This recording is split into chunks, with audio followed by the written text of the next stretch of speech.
phone from way up there. Stand back, Joe. Once more, your Philco radio tube dealer brings you transcribed a Philco radio mystery. Again, you have the opportunity to share in the big weekly prizes and the huge grand prizes to be awarded in this $50,000 cash prize contest. Enter now. Enter this week's contest. Don't worry if you haven't entered before. Each weekly Philco contest is separate from every other week's contest. Winners of prizes this week have the same opportunity to share in the mammoth grand cash prizes as those who have won weekly prizes before. Get your free copy of Philco Radio Mystery Book Number 3 with official entry blanks from your Philco Radio Tube dealer. Maybe you haven't been able to get your book and blanks from your dealer. His supply may be exhausted. If so, drop a postcard to Philco, care of this station, giving your dealer's name and address, and yours will be sent you free. You must write your entries on official entry blanks. Winners of the major cash prizes in a previous week's contest will be announced at the close of this program. Perhaps you'll hear your name. If you have a copy of Philco Radio Mystery Book Number 3, open it to pages 8 and 9. Listen carefully. Here's the case of the fallen star. Tom Taylor is rather pleased with himself because the well-known theatrical producer, Reginald Alexander, has asked him to assist in the revision of a mystery sketch for Alexander's new stage review. As our drama begins, we find Phyllis Coe and Tom Taylor knocking at the door of Alexander's penthouse. What time is it, Tom? It's 8:05. Oh, we're not very late at that. Hello, Alex. Hello, Alex. Well, good evening, Phil. Hello, Tom. Your promptness overwhelms me. Every man his own butler, Alex? Yes, on his butler's night off. Come in. Phil, as usual, your beauty staggers me. I noticed a slight stagger. Now, let's see. I don't remember who knows whom, so let's make this a grand introduction. This is Phyllis Coe, detective, packer-downer, foe of the underworld. Alex, don't give me away entirely. Phil, this lovely creature is Claire Adams, star of my new review, and what's more important, my fiancée. I'm glad you've come, both of you. This serious-looking young man is Bob Dale, who's writing the show. How do you do? Don't forget me, Alex. My dear Reginald Alexander never forgets an attractive young redhead. Phil, this is Miss Roseanne Arthur, Claire's understudy. She's also the future Mrs. Bob Dale. I insist upon receiving that much recognition. Quiet, Bob. Authors should be seen and not heard. I take that as a personal affront. I'm an author myself. My friends, this talkative person is Tom Taylor, author, humorist, and bon vivant. I also press pants at low rates. I'm terribly glad you've come, Tom.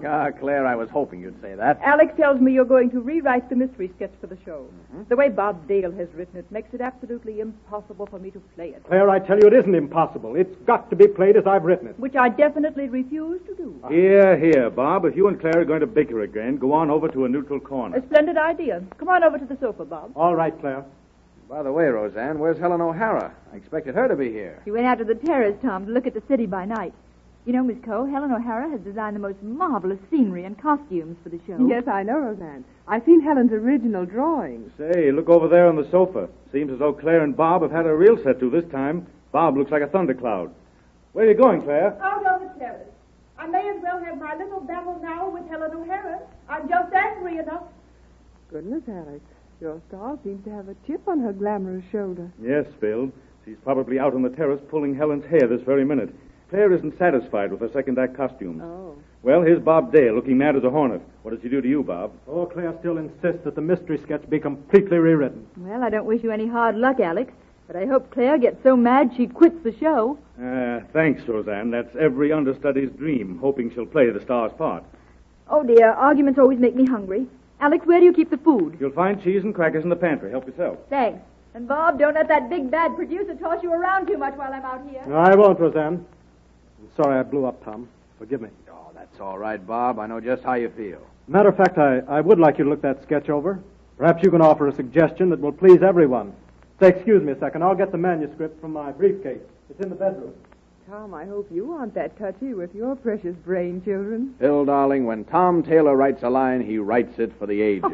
Not one comma is changed. Oh, hello. Here comes my first love, Helen O'Hara. Hello, Phyllis. Hello, Helen. Hello, Tom. What despicable plot are you three hatching out? We were wondering whether or not Claire Adams had pushed you off the terrace. Yeah. She told us she was going out there to have a battle with you. Oh, fiddlesticks. I'm an old hand with temperamental stars. Oh, forgive me, Alex. That's perfectly all right, Helen. Claire is only my fiancée. Claire sailed out to the terrace intending to have her way or else. But I think I fixed her. She won't complain again about her costumes. I noticed you came in through the pantry. Has Roseanne found the cheese? Yes, she was spreading it on inches thick. Alex, this is the most accommodating apartment I've ever seen. Every room has a door leading onto the terrace. Yes, if one suddenly gets that terrace feeling, he can step right out from either the pantry, the living room, or the bedroom. Well, this penthouse would make a perfect setting for a French farce. Imagine rushing in and out of all those doors. Alex, your little party seems to be disintegrating. Roseanne's in the pantry. Claire's sulking on the terrace. Where's Bob Dale? Oh, here I am, Helen. I was in the bedroom looking for my briefcase. I couldn't find it. Well, no wonder. I saw you put it on a chair in the hall when you arrived. Oh, did I? Bob, you stayed in the bedroom so long, I thought you were going to bed. No, Alex. I went into the bathroom to wash my hands. Haven't had a chance to tidy up since rehearsal. Did you find a towel in there? Yes, thanks. I got the last clean one. A fine thing. Having only one clean towel in the bathroom. Be quiet. My word, Bob. Did you say you'd washed your hands? Why, yes, Helen. Why? Well, look at your nails. They look as though you've been digging in the garden. What in the world have you been doing? Probably been rehearsing for Tobacco Roll. Do you know, ever since I saw Roseanne eating that cheese, I've been dying for a taste. If you'll excuse me, I'll go out and steal some from her. Don't eat it all, Helen. I was saving it for a late snack for the rest of us. I won't. Oh, good heavens. Come here, quickly. Roseanne's lying on the pantry. What happened? Roseanne, darling. What's the matter? Look out, Bob. She's fainted. Tom, get a towel. Soak it in cold water. Right, Phil. You'll find clean towels in the bathroom closet. Now, here's some brandy. Make her drink it. What's the matter, darling? Bob. Bob. You'll be all right in a minute, dear. Tell us what happened. I started to walk out on the terrace, and I've always been afraid of high places, and I just got dizzy, that's all. I got dizzy. That's all I know, do you hear me? That's all I remember. Tom, did you find the towels in the closet? Didn't have to look in the closet, Alex. There were plenty of clean ones hanging on the rack. Excuse me, that's the front door. Coming. Don't knock the door down. Mr. Alexander, excuse me, sir. Did you have an accident up here? One of my guests fainted, that's all. But how did you know? No, sir, I don't mean that. It was a girl. I brought her up in my elevator an hour ago. She landed on the pavement in front of the building. She either fell or jumped. Good Lord. Claire! Are you on the terrace? Claire! Oh, my God. Oh.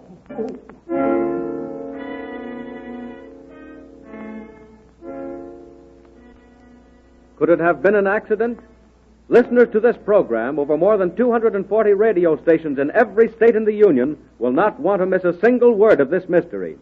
If you want always to get good radio reception, use Philco radio tubes in your set. Buy Philco tubes. Remember, they cost no more than ordinary tubes, sometimes less, and they pay premiums in pleasure.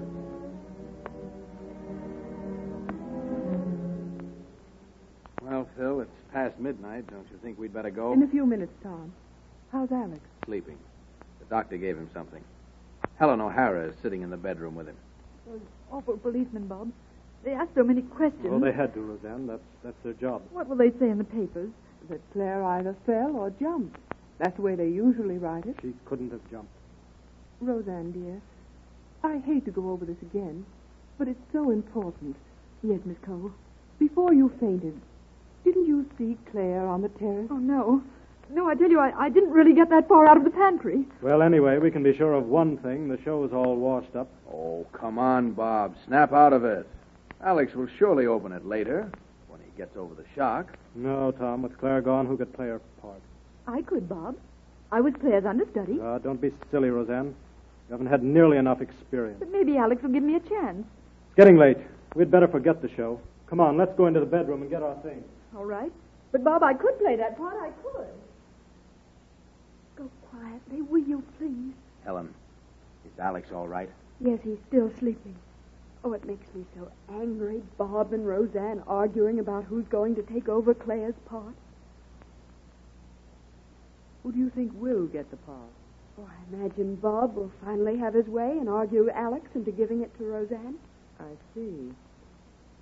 Now, Helen, when Claire came out on the terrace to talk to you about her costumes, did she seem upset? Oh, no more than usual, Phil. We had the same old argument about the costumes, that's all. And when you left her and came in through the pantry, What was she doing? Just standing there looking out over the park. Now, Helen, while you were on the terrace, did you notice that one of the potted plants had been smashed? Why, no. I think I would have noticed it if it had been. I decorated this penthouse, you know. Even supervised the placement of the plants on the terrace. Yes, but one of the pots is broken now. I don't think the police took special notice of it. The pieces of the pot with the plant and all the earth have been pushed back into a dark corner. Whoever did it left imprints of their fingers in the earth. Well, Tom, Roseanne and I are ready to leave. All right, Bob. Oh, Roseanne, do you feel better, dear? Yes, thank you. I'm sorry I fainted. Well, I'm sure I'd faint, too. If I walked out onto a terrace and saw someone knock a woman senseless with a potted plant and push her over the edge. How did you... Oh, no, I didn't see that. Miss Coe, I must say I don't relish your morbid idea of humor. I agree with you, Bob. It isn't very humorous. I'm sure there'll be no laughter when you stand trial for the murder of Claire Adams. Oh, Bob, she knows. She knows. Oh, Bob, why did you do it? Why? Quiet, Roseanne. Well, Bob, why did you do it? Why? Because I hated Claire Adams. She had been blackmailing me for a long time. 10 years ago, I went to prison for a crime I'd committed during a drunken brawl. I served part of my sentence and then was let out on parole. Somehow Claire found out about my prison record. She held it over me always, even for small, petty things. Tonight she threatened to tell everyone the truth. I saw all my success, all my happiness gone. Suddenly, while Claire was alone in the balcony, I felt a mad impulse. I couldn't resist my chance to be free forever. I went into the bedroom, then out to the terrace. Oh, why did I do it? Why did I do it?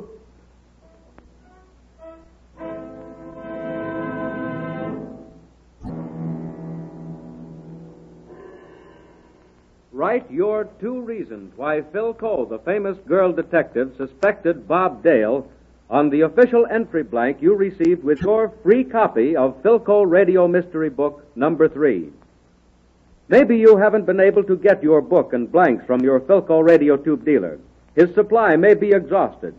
If so, drop a postcard to Phyl Coe, care of this station, giving your dealer's name and address, and yours will be sent you free.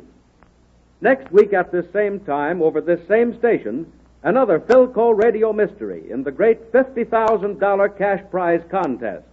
Enter now, even if you haven't entered before. Winning this week will reward you with a mighty welcome cash prize. Besides, you will be eligible to compete for the grand prizes. Listen next week for the Jagged Rock Mystery. Phyl Coe, the girl detective, goes north on a secret mission. Next week, you are going to hear why she went.